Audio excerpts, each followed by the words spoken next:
আসসালামু আলাইকুম। আমি আজ আপনাদের সাথে করলা দিয়ে এমন একটা রেসিপি শেয়ার করব, যে করলা খেতে পছন্দ করে না সেও কিন্তু এটা চেটেপুটে খেয়ে নিবে। তো প্রথমে একটা কড়াইয়ে আমি পরিমাণ মতো সয়াবিন তেল দিয়ে দিব। তারপর এখানে দিয়ে দিব করলা। এখানে আমি 2টা বড় সাইজের করলা পাতলা করে কেটে পরিষ্কার করে ধুয়ে পানি ঝরিয়ে নিয়েছি। এরপর এখানে আমি সামান্য পরিমাণ হলুদের গুঁড়া দিয়ে করলাগুলো একদম মুচমুচে করে ভেজে নিব। আর এখানে করলাগুলো হাই ফ্লেমে একদম ডুবো তেলে ভেজে নেবেন, তাহলে এটা একদম মুচমুচে হবে। পরে এই তেলগুলো দিয়ে আপনারা অন্যান্য তরকারি রান্না করতে পারবেন। তো করলাগুলো যখন এরকম মুচমুচে হয়ে ভাজা হয়ে যাবে, তখন এগুলো আমি তেল থেকে উঠিয়ে নিব। এবার ওই কড়াইয়ের ভিতরে আমি দিয়ে দেবো আলু। এখানে আমি 2টা বড় সাইজের আলু চিকন করে কেটে পরিষ্কার করে ধুয়ে পানি ঝরিয়ে নিয়েছি। এবার আলুর ভিতরে আমি সামান্য হলুদের গুঁড়া দিয়ে একদম মুচমুচে করে ভেজে নিব।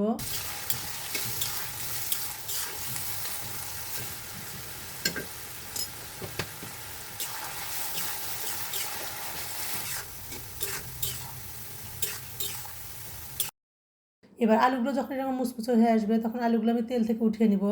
আর এই আলু করলা এগুলো কিন্তু হাই ফ্লেমে ভাজতে হবে, নাহলে কিন্তু এটা মুচমুচে হবে না, নরম হয়ে যাবে। তারপর আমি ওই একই তেলের ভিতরে আমি পেঁয়াজ ও রসুন কুচি ভেজে নিব। এখানে আমি বেশ খানিকটাই পেঁয়াজ কুচি নিয়েছি, আর এখানে পেঁয়াজটা একটু বেশি করে দেওয়ার চেষ্টা করবেন, তাহলে করলাগুলো তিতে লাগবে না, খেতেও ভালো লাগবে। তো পেঁয়াজগুলো যখন সোনালি রং হয়ে ভাজা হয়ে যাবে, তখন এগুলো আমি তেল থেকে উঠিয়ে নিব। এবার ওই তেলে আমি চিংড়ি মাছ ও কাঁচামরিচ ভেজে নিব। এখানে আমি 6-7টা চিংড়ি মাছ পরিষ্কার করে ধুয়ে সামান্য লবণ, হলুদ ও মরিচের গুঁড়ো দিয়ে মেখে নিয়েছি। এবার চিংড়ি মাছ ও কাঁচামরিচটা ভেজে নিব। এবার চিংড়ি মাছ ও কাঁচামরিচটা ভাজা হয়ে গেলে তেল থেকে উঠিয়ে নিয়ে ওই তেলে আমি 6-7টার মতো শুকনো মরিচ ভেজে নিব। ঝালটা আপনাদের পছন্দ মতো, যে যেরকম ঝালটা খাবেন সে সেরকম মরিচটা দিবেন। তবে এখানে কিন্তু ঝালটা একটু বেশি হলেই খেতে ভালো লাগবে। শুকনো মরিচগুলো একটু সময় নিয়ে মুচমুচে করে ভেজে নিব। আর এখানে শুকনো মরিচ ও কাঁচামরিচ দুটোই দেওয়ার চেষ্টা করবেন, তাহলে খেতে বেশি ভালো লাগবে।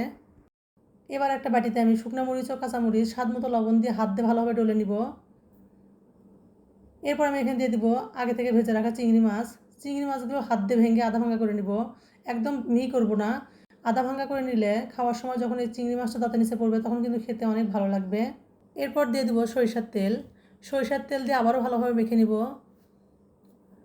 তো সরিষার তেল দিয়ে মাখা হয়ে গেলে এখানে আমি দিয়ে দিব আগে থেকে ভেজে রাখা করলা, আলু, পেঁয়াজ ও রসুন। সবগুলো উপকরণ ভালোভাবে হাত দিয়ে মিশিয়ে নিব। এই রেসিপিটি বানানো কিন্তু খুবই সহজ, যে কেউ এটা বানাতে পারবে। খেতে কিন্তু অসম্ভব মজা লাগে। যে কোনো দিন করলা খায়নি কিংবা খেতে পছন্দ করে না, সেও কিন্তু এটা খুব মজা করে খেয়ে নিবে। এরপর এখানে আমি সবশেষে দিয়ে দেবো ফ্রেশ ধনিয়া পাতা কুচি।